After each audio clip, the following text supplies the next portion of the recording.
Hello everyone.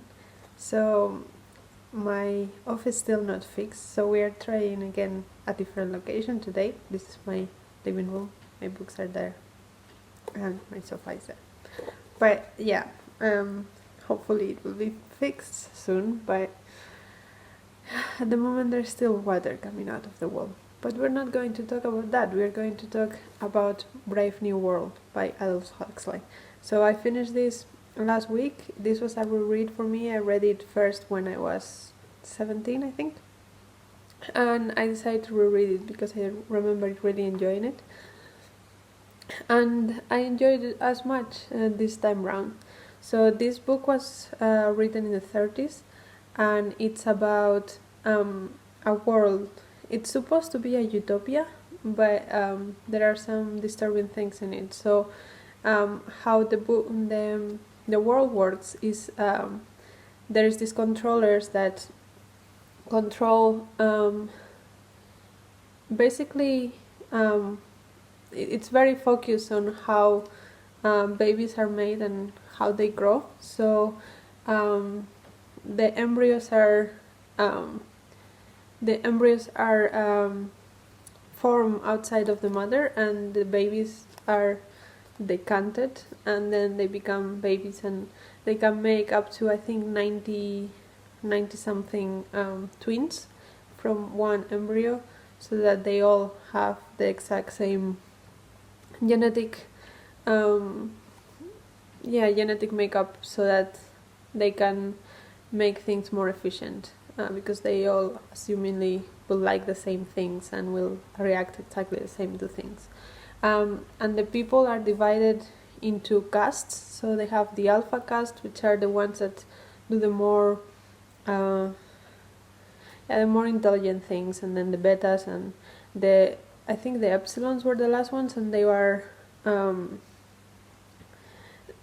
not even taught how to read and write, and from very very young age they are ingrained with the knowledge of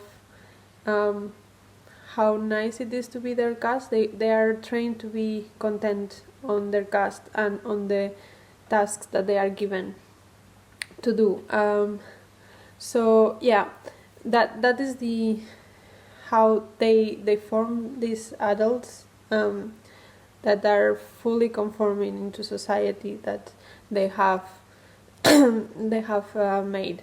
And the society they made is very based on capitalism. There is several points in which they have like this sleeping therapy, in which they put tapes of them talking about how consuming things is good for the economy and therefore good for society, and therefore they shouldn't fix anything. They should just buy new, because that makes the economy go farther and farther. And this is set in London, by the way, which I didn't particularly remember, but yeah, it is set in London. And at some point, actually, they visit the US to see the savages that are not part of this society. It is interesting because often these kind of utopian dystopian novels are based on violence, like 1984, but this one is not. This one, despite being written in the 30s, which is in between the two world wars, is not based on violence. It's just based on conforming and brainwashing in a way. And it doesn't look that bad to live there. You know, when you're reading this book, you feel like there is something wrong in this society, but you don't know what, because there's no violence, there is no punishment. So what is it? And there is, I think, a part that summarizes it quite well, and it says, in fact, said Mustafa Mond, you're claiming the right to be unhappy. All right then, said the savage defiantly. I'm claiming the right to be unhappy. Not to mention the right to grow old and ugly and impotent, the right to have syphilis and cancer, the right to have too little to eat, the right to be lousy, the right to live in constant apprehension of what may happen tomorrow, the right to catch typhoid, the right to be tortured by unspeakable pains of every kind. There was a long silence. I claim them all, said the savage at last. So yeah, that's this society is basically based on pleasure, that they call happiness, but I don't think it's really happiness, it's just pleasure. So there's sex, a lot of sex, and like sort of when someone asks you if you want to have sex with them, you're not allowed to say no. And then they also have this drug called soma that they constantly take so that they can ignore when they are feeling unhappy or bad about something.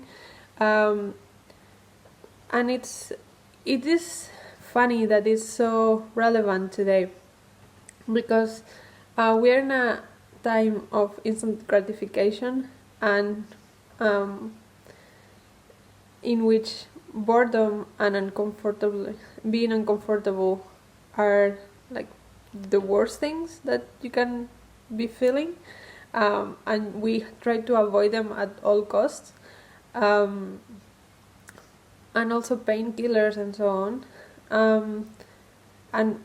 But so the thing is that to have a full life and have passion and have feelings and thoughts, which are not very well seen in this book, you have to feel the negative parts as well.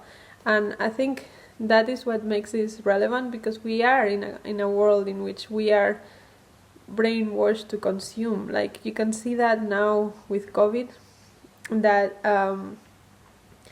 we are told to consume to support businesses, and that's, for me, that doesn't make sense, because we live in a limited planet, so we should not be trying to consume more so that we support these businesses. We should be trying to find ways in which these businesses can live without us having to constantly consume new things all of the time.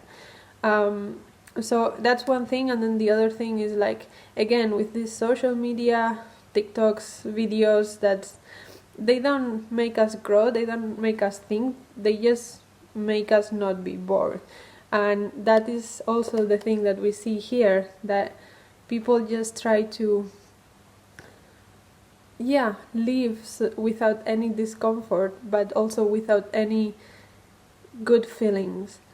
That also makes sense in the sense that this time was when Hollywood was starting, and actually Aldous Huxley, after this book was published, he did go to Hollywood and start trying to write movies for it. He was never very successful. Probably he was not frivolous enough. But yeah, he was not very successful, but he did try, and I can see how that could be considered the start of this frivolous, pleasure-seeking tendencies that we have now still.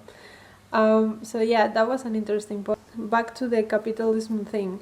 One of the main characters, called Bernard Marx, and he's one that is noticing that this is not all there should be, that there is more to life than what this society is presenting, which is funny. I guess it's obvious wink to Karl Marx, but yeah, that is something that was interesting. We don't talk a lot about technology other than the process of having children in a non-parental way,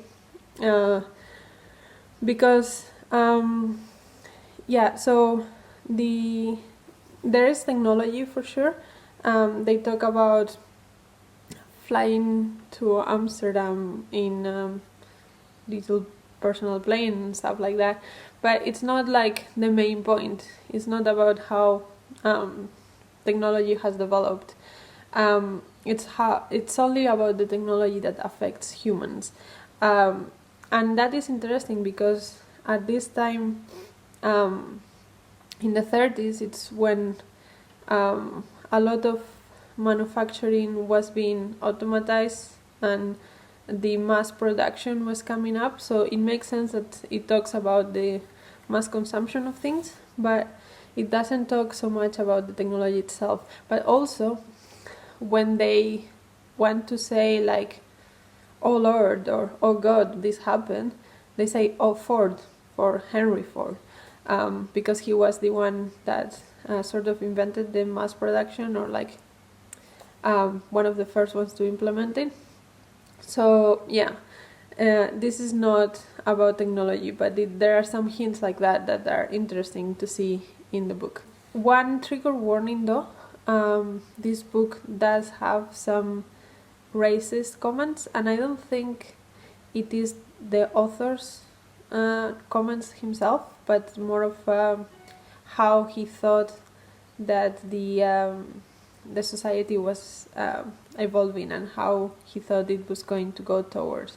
There is a couple of times where the N word was used, and there was also references about how in Mombasa, which is Kenya, the babies can grow faster, and because they are more like animal-like or more brutish, so they need less time to develop because their development level is less, especially in the mind. So they can produce many more babies that are less intelligent, stuff like that.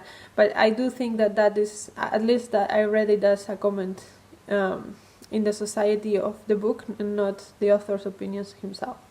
But yeah, just be aware that is something in the book. So yeah, overall I would really recommend this book. Also, I would recommend this edition in particular. It comes with introduction by Margaret Atwood and also a foreword, and it has a lot of interesting commentary on those parts. And also, if anyone is interested, this cover is actually 3D, and it comes with some little glasses to see the 3D stuff, which is cute. My partner was really excited about that. But yeah, overall, I would really recommend this book if you haven't read it. It's a classic of dystopian for a reason, and I think if you like dystopian, you will like this.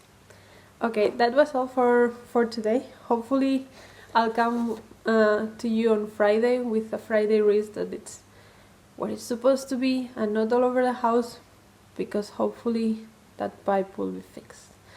But until then, see you.